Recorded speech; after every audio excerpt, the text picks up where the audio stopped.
and he talks about discrete analysis and numerical simulation of the shallow water system. Thank you very much, Andreas. And I would like to go to the firstly quite rapidly in the introduction to give you the motivation of this talk. As all of you know very well, the shallow water equations are very important to simulate inertia and gravity modes. These are a set of equations that are sufficiently rich to support those modes, but also sufficiently simple to perform some basic analysis, and particularly Fourier analysis and the analysis of the kernels of different operators, for example, gradient and divergence operators, which are involved in this set of equations. And error analysis is certainly very important and necessary, but error analysis does not tell everything about the ability of the numerical scheme in terms of dispersion, dissipation, computational modes, and we need something more perhaps deep. For example, the knowledge of the frequency to be able to compute the phase speed and the phase group of these waves, and to analyze at the discrete level if the certain numerical method is able to compute accurately these types of waves. So what I'm proposing in this talk is to look at Fourier analysis and a complementary kernel approach to try to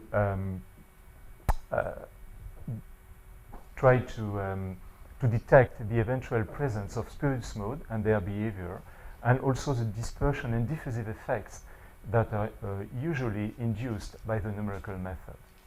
So the purpose of this talk is to try to give you a summary of all the studies that have been performed in this direction, mostly in the framework of the Galerkin type methods, and particularly using triangles.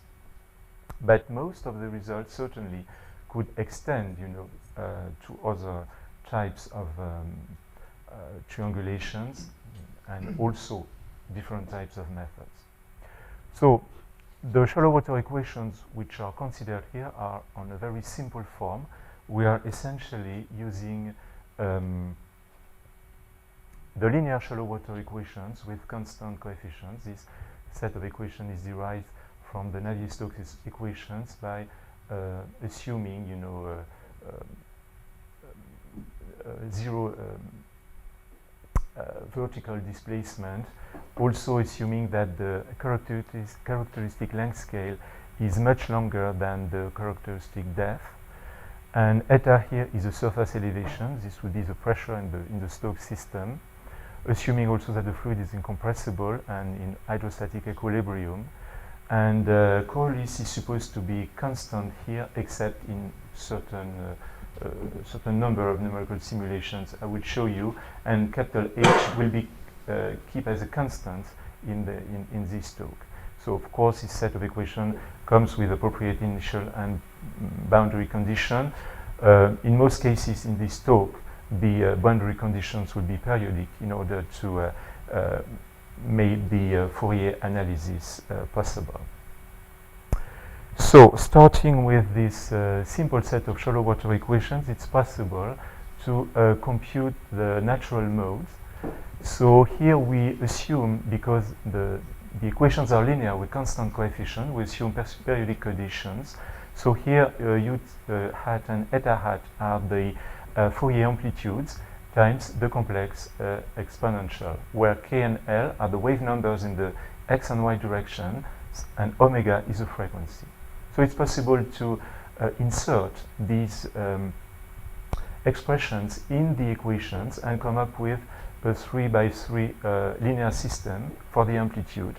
Of course, we have the trivial solution for the amplitude, which is not interesting at all. So we obtain the so-called dispersion relation by computing the determinant of the matrix in the left-hand side of the equation, and by setting that the determinant of this matrix is 0. So we come up with a polynomial of degree 3 in omega, and the roots our search, and we obtain, first of all, omega equals 0. This is a slow mode, the geostrophic mode. This will be the Rossby mode on the beta plane when f is varying with the latitude.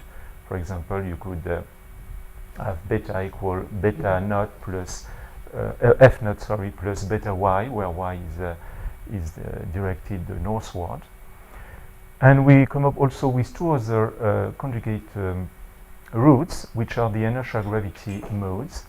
When f equals 0, we have the pure gravity modes, and when this assumption is true, we come up with pure inertial modes. So this type of modes are not encountered in nature as pure inertial modes, but oceanographers have observed. There is a paper in 1936 explaining that North ocean currents are curved due to the amplitude of the Corliss parameter, which is maximum at the pole, but pure inertial oscillations are not existing in nature. So this is important because in this talk, at the end of this talk, I will show you that many finite element methods support such spurious modes at the discrete level, and this could be not only damaging but catastrophic for the numerical solution. We have also, but this is not the purpose of this talk, we have also Rossby modes, so it's possible through the quasi-geostrophic approximation to derive these modes. And in that case, f is no longer constant, so it's not possible to use directly the Fourier approach. So we need to go through the quasi-geostrophic approximation, and after a certain number of manipulation, it's possible to obtain the Rossby mode. Of course, when f is constant, that means when beta is 0, omega equals 0 here, and you retrieve the slow mode. The slow modes are in blue, and the fast modes are in red here. So basically now, what we would like to do is to check if a number of numerical methods, particularly finite element methods, are able at the discrete level to compute accurately these modes. And this is a real challenge, as you will see. So now I would like just to mention the temporal discretization, as it will be needed just for one slide and for one result, which is important. So here we are using a general m-time level discretization. Basically, depending on the parameter theta, we could retrieve the classical Euler, Crank-Nicolson, and second and third order Adams-Bashforth schemes. So again, equations 3 and 4 are linear with constant coefficients, so we could substitute in the equations, periodic solution of these forms, and this leads to equation 5 and 6, where alpha now represent the time discretization. Alpha is written in terms of capital E, which is nothing else than the exponential of I times omega times delta t. So we are going to work with equations 5 and 6 in the framework of the finite element method. So first of all, we should introduce the variational formulation. And in order to do that, we need to consider two formulations. First of all, we need to consider finite elements with, for example, discontinuous pressure.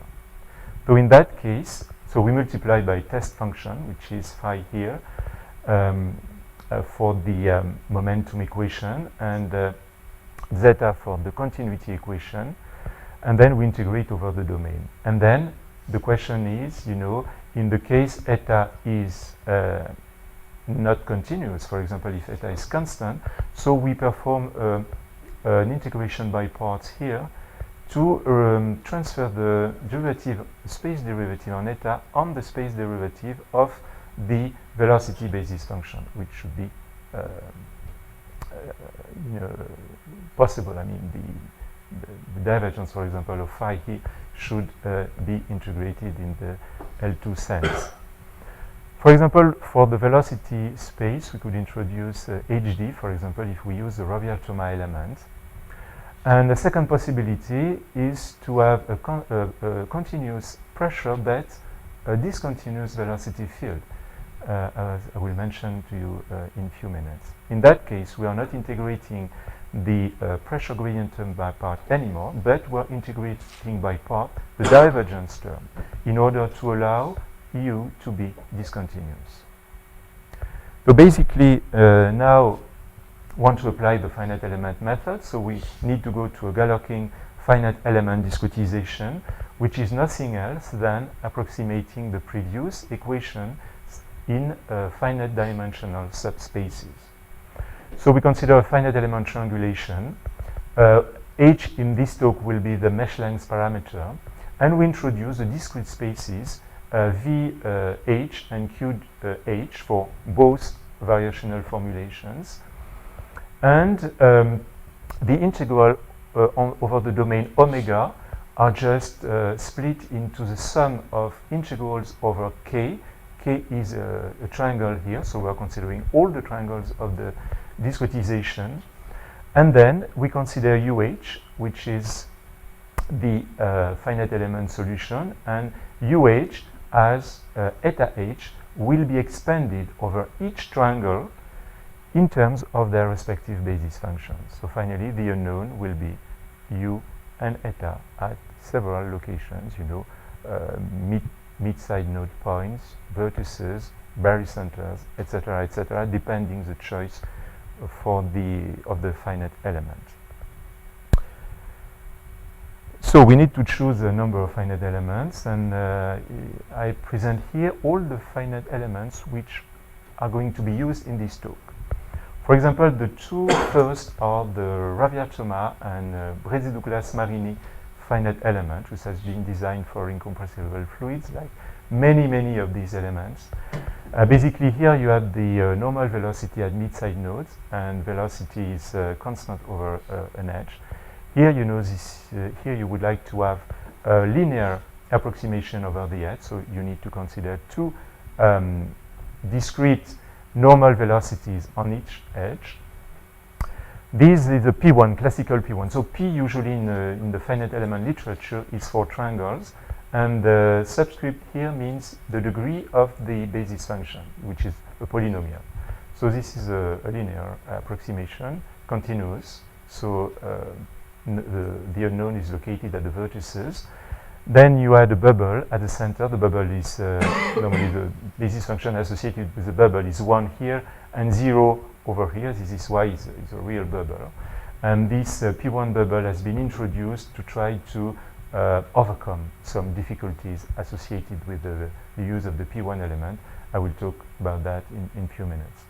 The P1 ISO P2 P1 is obtained by using a linear approximation on subtriangles. You just could obtain very easily 4 subtriangles by joining the mid-side nodes here, and then the approximation is linear. Here you have a quadratic approximation, so here constant approximation over the triangle. Here a P1 non-conforming. The unknowns are at mid-side nodes. For example, the velocity will be discretized using a P1 non-conforming in this talk. So basically you have the two components of the velocity field at each mid-side node. So the basis function, for example, here at this node is 1 over the edge, is 0 here, 0 again on the two mid-side nodes of the adjacent triangle, and finally the basis function is -1. So it's like a roof, you know, a roof here. And this is why only the velocity will be continuous at mid-side node and discontinuous everywhere else. So this element is quite flexible. It's not a fully DG method, like, for example, the two last elements. This one is linear, so you have a node at each vertex, but inside the triangle, and for each triangle at each vertex you have a node. So you have a linear representation here for the discontinuous approach and a quadratic one. So now we would like to perform the Fourier analysis at the discrete level, and then this is not an easy task to perform and to do. For example, we assume here to begin with that time is continuous. This is why alpha is equal to I omega in that case, and f is L constant.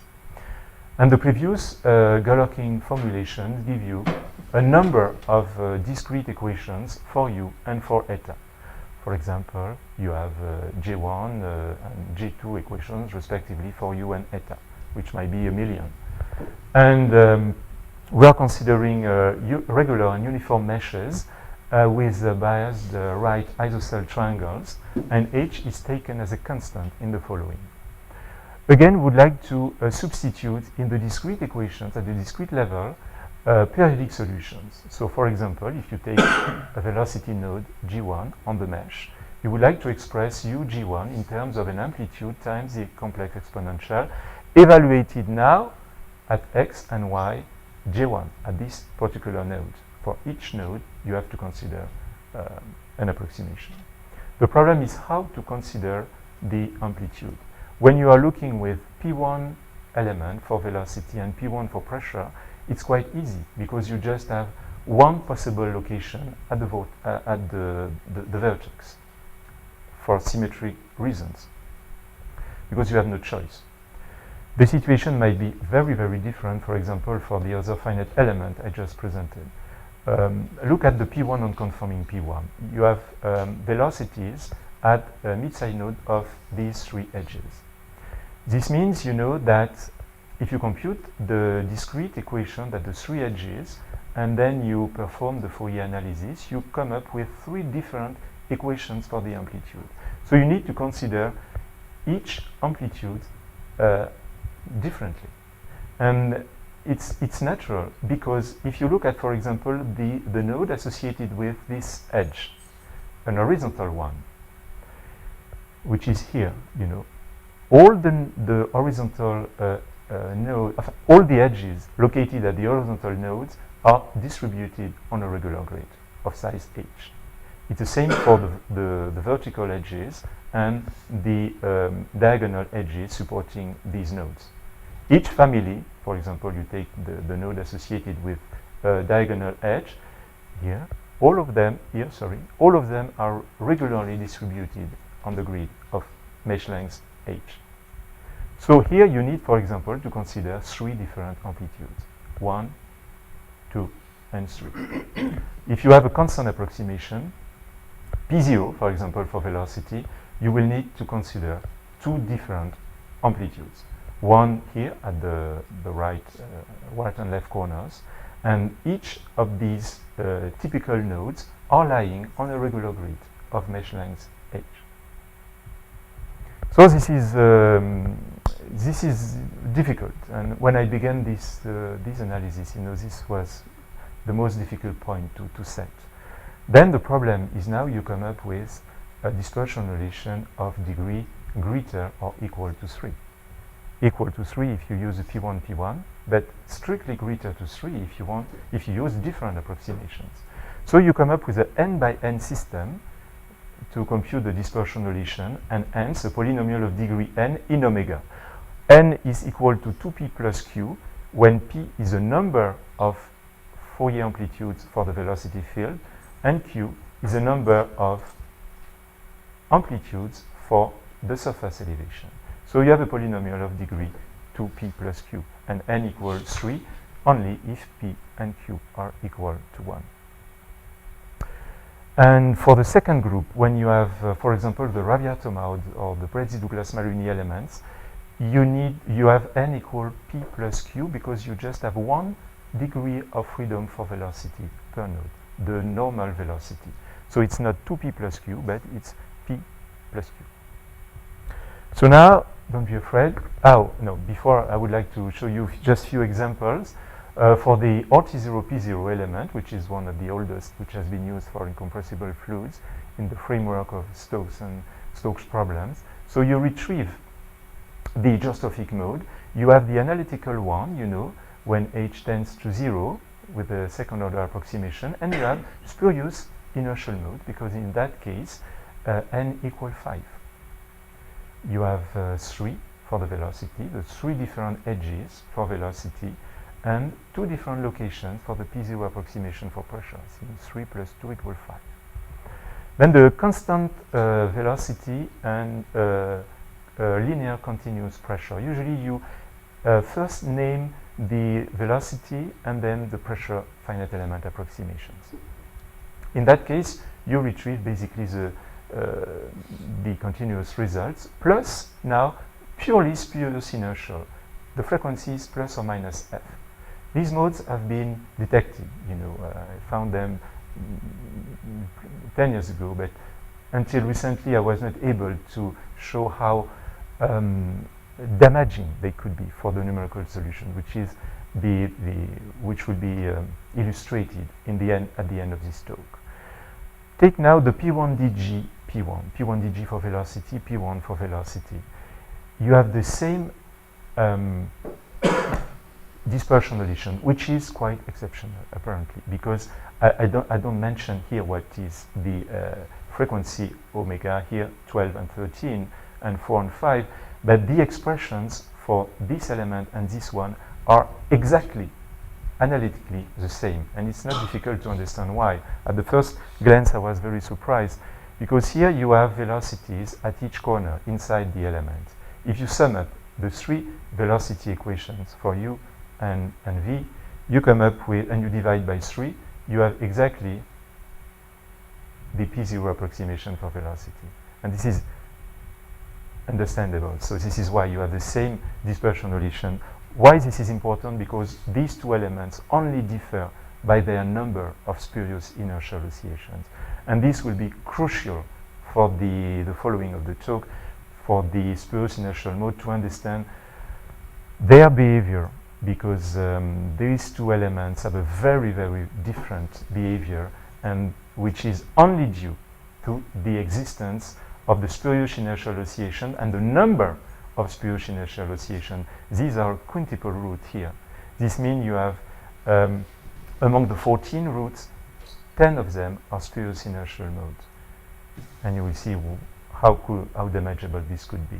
And for the P1dg P2, for example, you have inertial root, but only double roots, because here in that case you have 16 roots. To give you an example, it took me nearly 1 month to demonstrate that this one is converging to the fourth order, because some determinants are easy to compute, some of them are just a nightmare.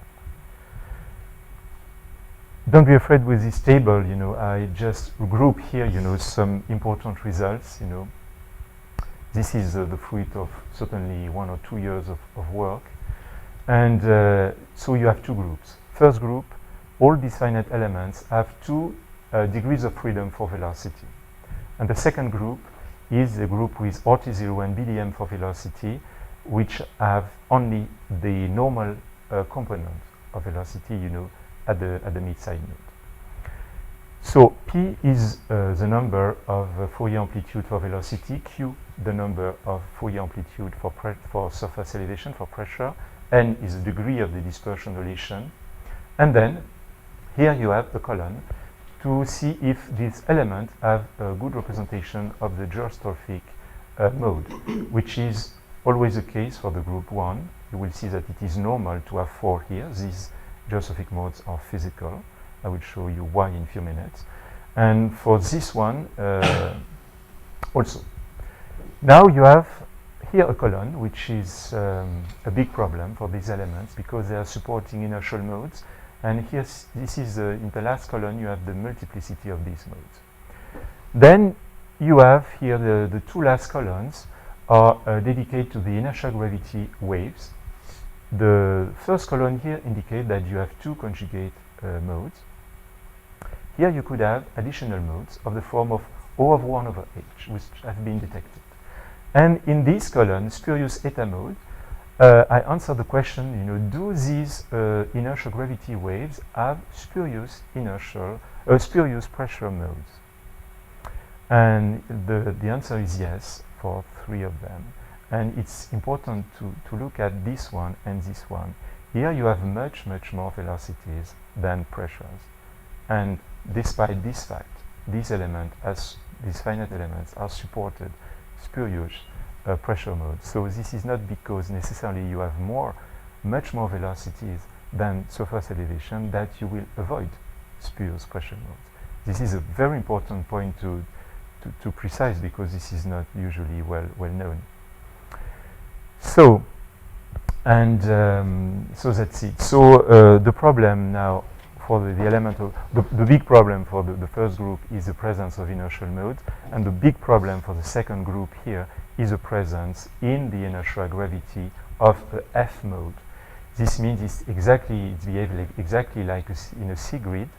When you compute the dispersion relation for the inertial gravity mode, you have the inertial part and you have the gravity part. And the inertial part may be 0 for some particular wave number, particularly for the smallest possible wavelengths the discrete scheme may handle. So this means that these elements, and probably all the elements which are constructed for the velocity field on the same type, have problems, you know, and they need to be used on very fine grids where the Rossby radius is fairly resolved.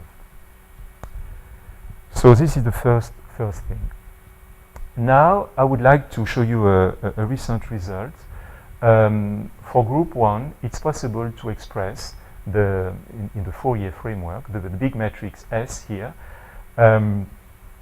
as the mass matrix plus the Coriolis matrix, which is here, the divergence gradient here, which is minus the d star, and the mass for elevation. And you have, of course, here I omega, which is the time derivative, because here time is continuous. And for the momentum equation, the derivative in time just appears here. And now the problem and the issue is how is it possible to derive, you know, a general expression for the dispersion relation. This will be for finite element of group 1, which support 2 degrees of velocity per node. And the answer is yes.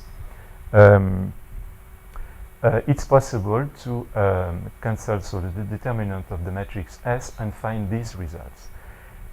If this condition is filled, we have this expression. Otherwise, we have that one. And D is a divergence matrix in the Fourier framework. M minus 1 is the previous one.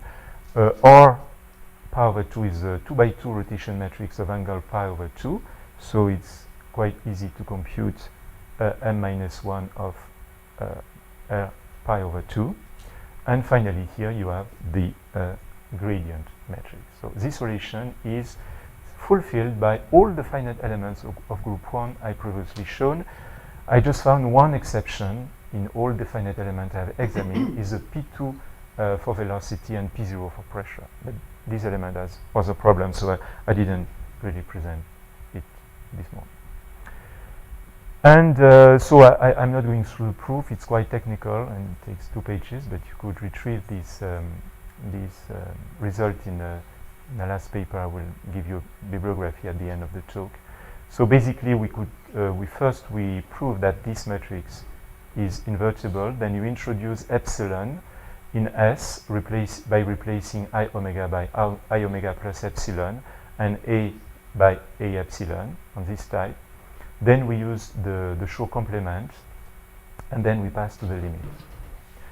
The consequences are clear, you know, for the finite element pairs having 2 degrees, 2 velocity components per node, not only the one of the group 1, but also all the finite elements you could set up with such a condition. And this also applies to some finite volume and a few DG methods, not for all of them, but for some of them.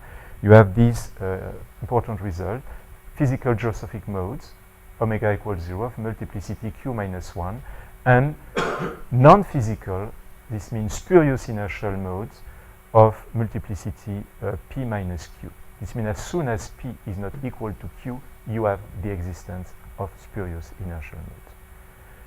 So this is a huge constraint.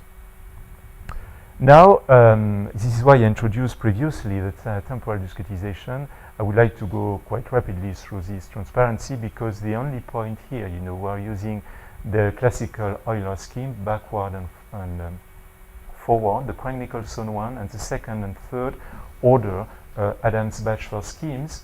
And I just express here what capital E is. And the most important thing is to look at the case when delta t tends to 0. So basically, for low order scheme, you retrieve here for the frequency the spurious inertial modes. And for high order scheme, you have the spurious inertial mode and all the additional modes. Of course, as soon as you increase the degree of the temporal, the order of the temporal scheme, you have other Fourier solutions. All of them are of the type, you know, O of I over delta t. So this means the message here is that you are not introducing additional spurious inertial modes by considering high order temporal schemes. Now, this is the end of the first part of the talk, which was dedicated to the Fourier analysis. Now, I would like to look at the same problems, but on a different way, by using the kernel approach. We have here basically two very important operators, the divergence and the gradient operators. And it is very valuable to try to study the null space, the kernel of these operators. Normally, we should retrieve exactly the Fourier results, and this should confirm the validity of the Fourier analysis, which is the case here. So, basically, I'm considering, again, two different systems corresponding to the two different groups of numerical methods I've shown here. For the group 1, so the finite elements having two velocities, I mean u and v per node, we are considering the first one, 12. In that case, you know, u and eta should be all the discrete equations that you could obtain on the mesh, on the discretization. And for finite element pairs of group 2, the only difference lies in the expression of velocity, because now you are just considering the normal velocity, so which is represented here by a capital J, and J is nothing else than the integral over the edge of the normal velocity. But in terms of, because we are looking at the dimension of those different kernels, it's very important to make a difference, because we are not counting the velocities in the same way for the two groups, so it's important to make a difference, but it's only a minor difference in the way of computing the dimensions for the two different approaches for the velocities. I mean, the method is exactly the same. So we are considering a row, which is 2R for finite element pairs of group 1. This is a number of nodes for velocity, and rho is only R for the second group. So it's 2R for the, because you have a vector representation here, so you have 2R for group 1, R for group 2. So rho is 2R for group 1 and R for group 2. Now, again, don't be afraid. This is a result that we obtain, you know, on a nu by nu uniform grid. This means that you have new segments in the x direction and new segments in the new direction, in the y directions. And these are the finite elements, the same table than previously with the Fourier results. R and S are the number of momentum and continuity discrete equations you could obtain on such a mesh. Calligraphic G here is the dimension of the kernel, the null space of the gradient operator, and D is nothing else than the dimension of the null space of the divergence operator. So when these results have been obtained using MATLAB on small meshes, 2 by 2, 3 by 3, up to 15 by 15, and then, you know, it's very easy to generalize these results. I have myself divided D because I didn't, Maple does not give you a result by separating, you know, in the result in 3 columns like that. I did that myself. And look at carefully these columns, you know. If you well remember, D1, if you divide by nu, all these columns, you have here exactly the geostrophic column than in the Fourier, for the Fourier results. Here you have exactly the inertial column for the Fourier results if you divide by mu, and here you have exactly the column D3. I would like to refresh a little bit your mind. You know, it's exactly. This is why I've divided, and when I divided the dimension of the null space of D in 3 columns, I've remarked that they exactly coincide with these different types of modes. So it's very interesting because this confirms the validity of the Fourier analysis, and we are now going to ask the question: do really have D1, D2, and D3 corresponding to the dimension? I mean, the number of geostrophic inertial and spurious pressure modes, and the answer is yes. So we are going through all these columns, and but before that, look at P1, P1. P1, P1 should be a perfect element. I mean, a good matching with no spurious inertial mode. But the problem is gamma here. Gamma is an integer from 1 to 6, and so this element supports spurious pressure modes. I'm going to talk right now, and for this reason, you know, this element is really problematic. So we are going to first analyze D3, then D1, and then D2. So first the geostrophic, the spurious inertial modes, D3. Then we are going to analyze D1, the geostrophic part, and finally D2. And at each time I will give you some numerical results with different experiments and different finite element methods. So first of all, the stationary hydrostatic mode, D3, is a solution of such a system where eta is a constant and velocity is 0. So its existence is due to the fact that eta is the equations, you know, are defined up to a constant for eta, and this is why you have the hydrostatic mode here, and why D3 should be the dimension. This means D3 should be exactly 1. It is 1 for a number of finite elements, but it is not 1 always. And when D3 is strictly greater than 1, this is a sign that we have the presence of spurious pressure modes. These modes are solution of such a system. C is the Coriolis here operator, D the divergence, and G the gradient. So now the velocity is still 0 as for the hydrostatic mode, but you have non-constant pressure lying in the null space of the gradient operator. When velocity is 0, these matrices here multiplied by U give exactly 0, so you have to solve G times eta equals 0. At the continuous level, only constant eta should satisfy this equation. At the discrete level, you have, of course, constant eta, but you could have non-constant eta satisfying this relation. For example, in 1D, if you consider the surface elevation field like 1 minus 1, 1 minus 1, 1 minus 1, and you discretize with an A grid, for example, the gradient operator, you have such modes, and the same for the B grid. So in that case, eta is in the null space of the gradient operator, and of course you are losing the uniqueness in the pressure field, because you could add every non-constant eta belonging in this kernel, and usually, you know, you have a family. As you increase the dimension of the velocity space in the finite element method, the dimension of the spurious modes are also increasing, and you could add, you know, not only one eta, you know, one spurious eta, but all the combinations of the spurious eta in the solution without changing your solution. So you lose the uniqueness. And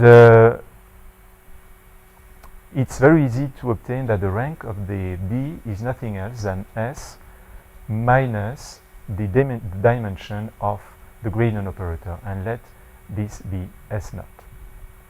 And we could link these problems to the classical LBB condition, which usually arise in incompressible, for incompressible flows, for example, in the Stokes and Navier-Stokes equations.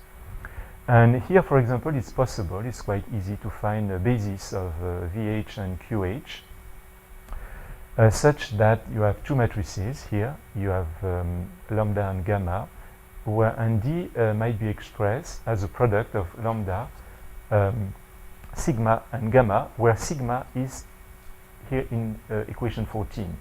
So basically you have 0 everywhere, except it's a pseudo-diagonal matrix. Here you have the singular value of the divergence matrix. And sigma S naught is the smallest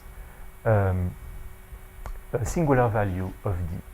In fact, in 14, this is very important, the columns of 0 correspond to the kernel of D, and the rows of 0 correspond to the kernel of the gradient operator. And of course, if the dimension of the kernel of G is greater than 1, you have spurious pressure modes. And the LBB condition, where B is nothing else than the divergence operator, when this end sub condition is strictly greater than sigma S naught, the smallest singular value of D, and this sigma is a constant different from 0 and not depending on H, you are free of spurious pressure modes. You could have weakly spurious pressure mode when sigma is not strictly 0, but it's tending to 0 as H tends to 0, and of course you have a 0 singular value. When you have a 0 singular value here, you have spurious pressure mode. This means you have 0 eigenvalue of the whole system. And the 0 eigenvalue of the whole system correspond to the spurious pressure mode, which is here, with a 0 velocity and a non-constant pressure living in the kernel of the gradient operator. And this is very damageable for the solution, because since u equals 0, and eta is a constant in time but not in space, it's a stationary mode. So this mode is accumulating energy at the smallest resolvable scale, which is usually 2h, in the model. And because there is no dissipation, no dissipative, operator in the model, the energy just accumulates, and then the solution blows up. Okay, I would like to show you a few examples. The first one is the problem which occurs with the P1 finite element pair. We have computed here the phase speed ratio. This means the computed phase speed over the analytical one. This is an analytical result. This is a graph of the phase speed ratio when KH and LH are going from -pi to pi. And this is a graph showing that the frequency, the phase speed ratio is 0 at 2 pi over 3 and pi. This means that these, wave numbers and corresponding wavelengths, you could expect spurious pressure modes. And in fact, it's what is happening. For example, take a very simple experiment. This is a propagation of a wave in a canal. This is a pressure. This is eta. This is a view from above the canal. And this is the front. With a constant bathymetry, when H is constant, everything seems okay. And I mentioned that because there is a paper showing that when you are using an unstructured grid, the eigenvalue, smallest eigenvalue, is not 0. That's true, but this doesn't change anything, because it's here. It's not triggered, but it is here. Take the same example, but now take a linear bathymetry. Immediately you have this result instead of this one. You should have exactly the same. And here clearly you see a mode of length 3h which exactly corresponds with this one. So it's not because you are changing the mesh, taking a mesh where the eigenvalue is not exactly 0. When you have spurious mode like those ones, irregular data, irregular initial solution, bathymetry, nonlinear terms in the equations usually are largely sufficient to trigger these modes. Now there are many attempts since the past 30 years to try to remedy to these spurious surface elevation modes. The first one is to use a bubble. This is a P1, the same, but using a bubble. You remember this is the element I showed you previously. So you basically you considerably increase the number of velocities to try to diminish the dimension of the kernel of the gradient operator. This at the expense of increasing the dimension of the null space of the divergence operator. So introducing at least spurious inertial modes and many other things. So this one is not working well. It's working very well for the Stokes or Navier-Stokes systems, but for the shallow water equation, it's a pure drama because you have a Fourier problem. You know, a Fourier amplitude. You have now two amplitudes for velocity, which behave in different ways. So you have also another attempt since long time, you know, the wave continuity equation. The basis is to try to modify the continuous equation. You derive in time the continuity equation. So you have a second order operator for the time derivative. You replace the divergence of the derivative of ut by, you know, ut coming from the momentum equations, and you have a kind of Helmholtz equation for pressure, and you could see that there is no spurious pressure mode, but this at the expense of other problems, you know, like conservation properties and etc. I've listed the main drawbacks of this method, and even if the generalized wave continuity equation can partially mitigate these problems, you know, there are still many difficulties. I have a paper with other colleagues, and Julie is among the authors, where we have analyzed, you know, more deeply the generalized wave continuity equation, and we come up with very, very interesting results. For example, here, this is a simulation of a pure gravity wave. It has propagated over 50 kilometers on such a mesh for the P1 non-conforming P1 and the GWCE equation for the P1 pair. And we have put in evidence through the analysis that the phase speed of this element is not correct at all, and there is really a big gap between both elements. This one has spurious inertial modes. It's not a good one, but for this case, because f is 0, it gives you a very accurate representation of the gravity waves, but not for the inertial ones. And look at this, for example. In this mesh, we predicted by the analysis an advance of the phase speed in the direction of the diagonals here, which is exactly what you observe. You know, you have this yellow part of the front, which is advancing much more rapidly than it should. It should be here. You know, look at this. You have an orange circle here, which is only appearing at this location, and then, you know, the front is stretched in the diagonal direction, and it goes much too fastly. You have also a stabilized finite element method. I mean, basically, what is the problem? When you take the projection of the gradient of eta in the velocity space, you kill too many components. So what you would like to retrieve is what you have lost. This means the gradient of eta minus the projection of eta in the velocity finite element space. And this is possible to recover this one by adding, for example, this is an example because there are so many possibilities to stabilize this finite element method, to add, for example, this scalar product in the continuity equations. Minus is for the symmetry, and h square is for the dimension.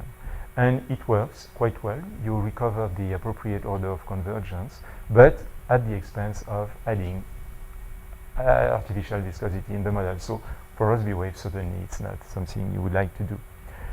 Continuous Galerkin method is also a stabilized method. It could be viewed as a stabilized method. For example, here you take in 1D, I'm considering just here the linear shallow water equations in 1D, f is 0. You consider a finite collection of open elements. And you consider a basis function as a polynomial of degree r. And I was able to derive this. I put f is because all these results are not published. And you have the general dispersion relation which could be obtained, for example, along each characteristic variable using a Riemann approach. And which is interesting, you could compute, you know, all the frequencies even up to 20 or 25, it's very easy because there is some orthogonal polynomials which are hidden in the study. So it's quite easy to obtain the roots. And you have one root, you know, which coincides with the analytical one, and the other are spurious, but they have the particularity of being ident, you know. So this comes from the use of the upwind scale. So a lot of things should be done in this direction, not only in 1D but in 2D. Now I'm just doing a small parenthesis. Was speaking about spurious pressure modes. There also exist spurious velocity modes, which are not really well known. For example, I have a study with Virgile Rostand, who did his PhD with me at the time I was in Canada. So these modes are solution of this system. In that case, eta is constant, and U or G belong to the intersection of the kernel of the Corliss operator and the divergence operator. So this behaves exactly like the spurious pressure mode, but at the opposite. Velocity and pressure have inverse roles. And in that case, for example, I've simulated a Rossby wave over, an eddy notion. This is a Rossby wave. In the linear case, after 8 weeks of simulation for the BDM P1 and BDM P0 pair on 2 different meshes, structured and unstructured. Here you have the result for the elevation and the flow speed field. This is already obtained after the first time step. This is to show, to let you know that even after 8 weeks, with such a velocity field from the beginning of the simulation, we are able to recover, you know, a quite nice elevation field.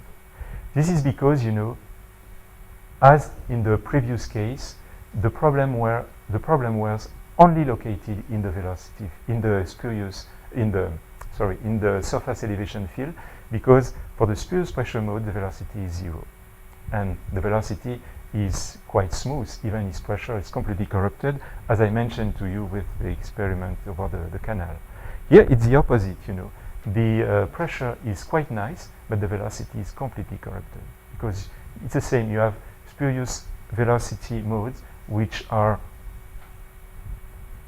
added to the numerical solution for U and V, and which are completely polluted the solution. So now the geostrophic mode, so I need to accelerate a little bit. Geostrophic mode is D1. So this mode has solution of 16 here. So in that case, neither U or eta are constant, and this is called the CDG matrix, the Corliss, divergence, and gradient. And in fact, all these stationary solutions are the smallest representable vortices. This means the elements of the CDG kernel which have a minimum compact support. And a simple linear basis for the SRV may be found very easily by computing a matrix K, which is solution of this equation, where K transpose is in a row-reduced echelon form. In that case, the number of the bases of the column of K with a maximum of 0 components.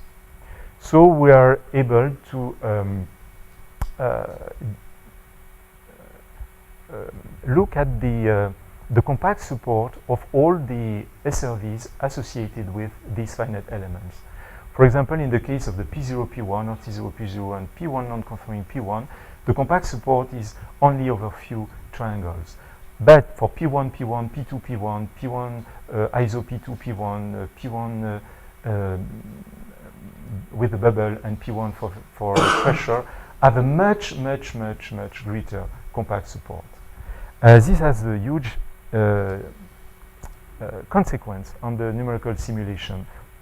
And for example, I show you the SRV for the P1DGP2, because this is the only one in the group 1 where the dimension of for the geostrophic mode is 4 and not 1. This is because basically this one has a P2 approximation for pressure.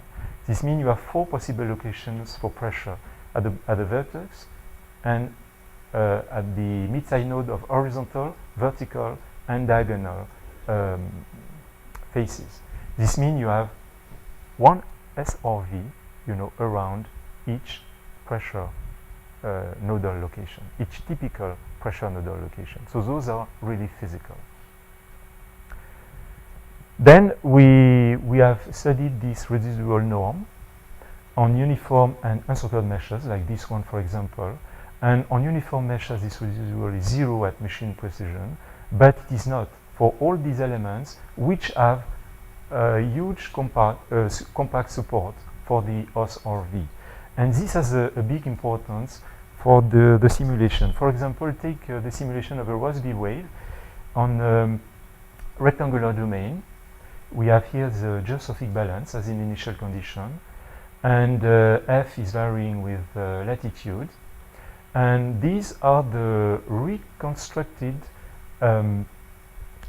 frequencies. This means this is a dispersion relation obtained at the discrete level by the computations on structured and unstructured meshes. And for all the elements which have problems with the, which have a large support compact for the SRV and which are not, which are not 0 here for the residual norm on unstructured meshes, have big problems. As you see here, for example, the dispersion relation is just nothing after pi over 4, pi over 3. And this is a real problem. Finally, the inertial modes are the column D2 in the table, in the big table, are obtained where when eta is constant and where u is solution of this system. In that case, you have to solve 18 and 19. Of course, u is 0. U equals 0 is a solution, but another possible solution for u is to have u only depending on t, on the time. In that case, this system 1819 coincide with this solution of the continuous system. So basically u and v are just rotating as a vortex. And using the rank theorem and many things, it's possible to come up with the same Fourier result. This means the number of spurious inertial modes are 2 times R minus S for group 1 and 0 for group 2. Now I would like to spend the next minutes to give you some numerical results about the influence and how damaging these spurious inertial modes could be. But just before I bring your attention to this table, R here is the ratio of the spurious inertial modes to the total number of discrete modes. So this is another one. I didn't present it to you, but this one has P2dg approximation for velocity and P1 for pressure. This is extreme case. You have 22 spurious inertial modes among the 25 modes you could get, and etc. And this is a percentage of spurious inertial mode for all these elements. And as you see, the P1 dg P2 is certainly the best, in terms of the spurious modes. And this one is probably among the all experiments I've done, certainly the most appropriate. So, first experiment, it's an almost balanced flow. The initial F is constant, and the initial condition is the geostrophic equilibrium. And which is important here is the inertial period T is exactly 100 time steps. Exactly. And 2 meshes are considered, mesh 1, a regular one, and mesh 2, an unstructured one. First of all, this is the evolution of the first component of the velocity using the P1 non-conforming P1 pair on mesh 2. Here you have the number of the corresponding time step. So initially, the first component, U, is very smooth, and as soon as the simulation is starting, you have a lot of oscillation coming up. And after time step 50, these oscillations diminish. And at the initial period, the eddy is smooth again. And this lasts, forever. For the P2, P1, it's the same pattern, but you have more oscillation. This is because here, for these elements, P2, P1, you have more spurious inertial mode than the P1 non-conforming P1. And this is a general rule in these experiments. I also show that, using uniform meshes or decreasing the H is not really, it helps, but it's not a solution. And the most interesting case is the P1 P1DG P1. This one has 10 spurious inertial modes among the 13. And as I mentioned to you at the beginning of this talk, the only difference between the P0, P1 and this one is the number of spurious inertial modes. And initially, as soon as the experiment starts, now, you see here the influence of the spurious mode. They are so numerous, they are completely taking the control of the solution. And it's the same for P2DG P1. It's exactly, we have exactly the same results. So the number of spurious inertial modes are so numerous that they are taking the full control. And here, at the inertial period, when F is constant, again, we retrieve a smooth and acceptable solution. Now, if you compute this ratio is indicated here. Sigma may be U, V, or eta. And the basic difference here is H and H over 2. So if we compute the square root of R, we should have the appropriate order of convergence. But here I'm considering R. This means the order of convergence to the square. So only first of all, for the pressures, we have second order, whatever the element. For the velocity, we have second order also as expected for the P1DG P1, the one which has the smallest amount of spurious inertial modes, except for this one, but this one is particular because this one has superconvergence properties on regular meshes. And for all other velocities, we have a suboptimal rate of convergence, except at the inertial period, which is 2 pi over f. And look at this one, for example. Just in one time step, you recover the appropriate order of conversion. This is why it's impossible to use graphics, because you have really a gem here in just 1 or 2 time steps. And this lack of convergence had already been observed, in several publications, but never explained. And I think this is an explanation. Now, what happens in the last experiment when f is not constant? So f now is varying with Coriolis. This is a problem, because if we consider Tp the top part and Bt the bottom part, now, because f varies with latitude, at the top part, f is greater than at the bottom part. This means that the ratio 2 pi over f is smaller here at the top part than at the bottom part. This means at the top part, the u component will be smooth just few time steps before the inertial period. And this will be the opposite for the bottom part. It will be smooth few time steps after the inertial period. This means that after several inertial periods, like here, for example, after 9 inertial periods, you have an oscillation phase leg, between the top and the bottom part, and it's now impossible to recover a smooth representation of U.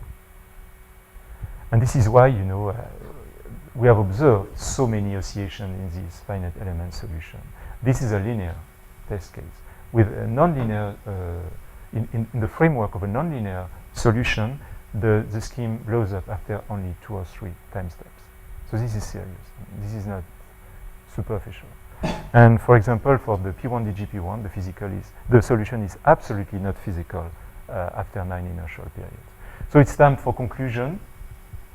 So we have seen in many of these schemes a lot of computational modes through the Fourier and linear algebra approaches.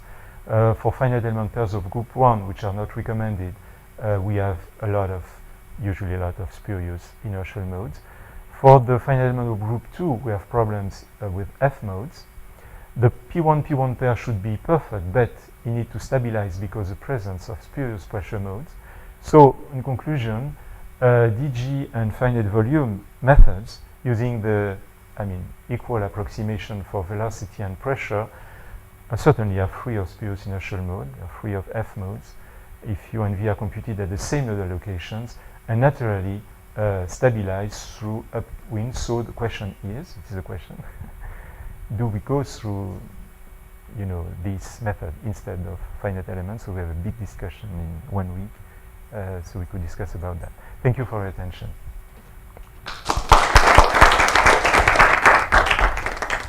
Other questions? Yes. So For the discontinuous velocity spaces, you didn't look at rotated Ravier-Thomas or other spaces. There isn't. When you take, for example, a DG approximation of velocity. No, I mean, for instance, you could take a rotated Ravier-Thomas Yes. For velocity.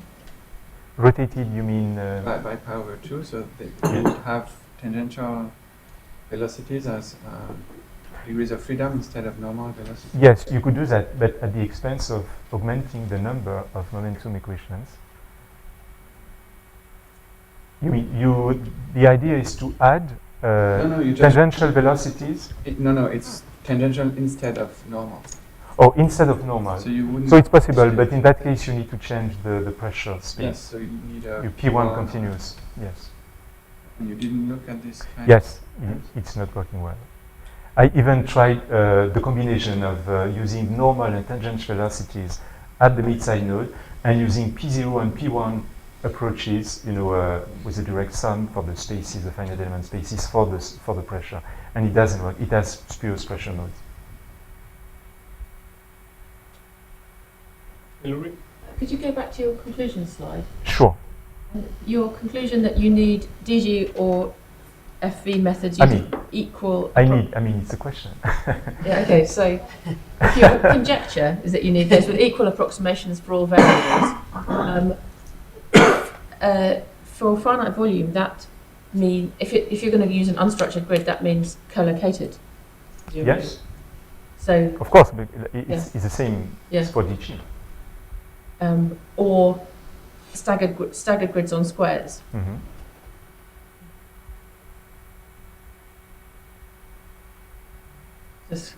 So your question is? That's what that is your conjecture. Yes, then. So you did all of this on triangles. Can you say something about other squares or hexagons? Quads, for example, or hexagons? Yeah.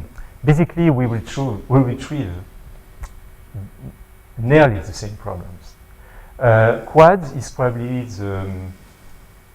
the best environment because when you are using triangles, the Euler relation asymptotically tells you that if you have n vertices, you have 2n triangles and 3n faces. And it's very difficult to match velocities and pressure with that. With the quads, it's better, but they didn't have.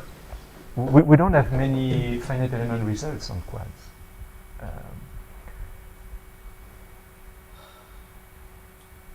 We don't have too many results. But, in ocean modeling, for example, triangles are so well designed for irregular boundaries and local refinements that quads are more difficult to use. But it's possible. But I don't have a lot of experiment about quads.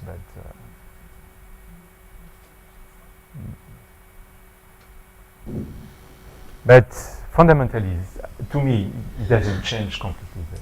It doesn't change the problem. As soon as you arrive, you come up with a good matching between velocity and pressure nodes, you increase the dimension of your discrete gradient operator and the dimension of the kernel. So you introduce, spurious nodes. This is. I've designed, I have a paper somewhere here. I don't know if yes, this one. I have a paper here, I've designed several finite elements, several finite element pairs, which have a good matching between velocity and pressures. And, but, an irregular data, an irregular initial condition, or, a varying depth, is enough, to make these weakly or these weakly spurious pressure nodes, appearing as a solution. It's you could, try to improve, but usually it's not sufficiently strong, for all the experiments you would like to perform. This is my own experience, but.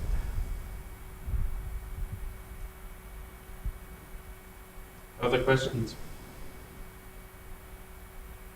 So let's thank Daniel again. Thank you.